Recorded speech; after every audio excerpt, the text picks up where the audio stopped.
Hi friends, అందరికీ good morning. ఈరోజు bank వాళ్ళు సమ్మె చేస్తారంట, స్ట్రైక్.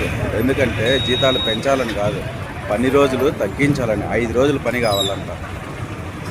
5 రోజులు ఎందుకు? 2 రోజులే పని చేసుకోకూడదు? మిగతా రోజులంతా హ్యాపీగా ఇంట్లో తిని పనుకోవచ్చు. పని చేసేది తక్కువ, వీళ్ళు చెప్పే మాటలు ఎక్కువ. పని చేస్తేనే కదా జీతం ఇచ్చేది. 5 రోజులు పని చేయాలి. ఆల్రెడీగా 2వ శనివారము 4వ శనివారము లీవ్ తీసుకుంటారు. ఇంకా ఏం కావాలంట వీళ్ళకి? అంటే మొత్తం శనివారాలు ఆదివారాలు లీవ్ తీసుకొని మొత్తాన్ని కబ్జా చేయాలని చూస్తారు. అట్లాంటి వాళ్ళు వీళ్ళు బ్యాంకు వాళ్ళు.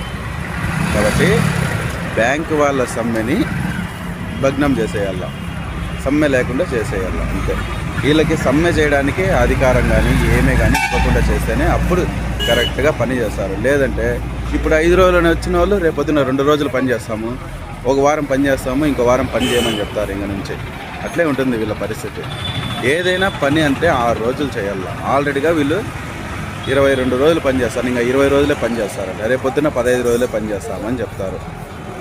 ఇంకా కొన్నాళ్ళు పోతే మేము చేసేది వారమే నెలకి అంటారు.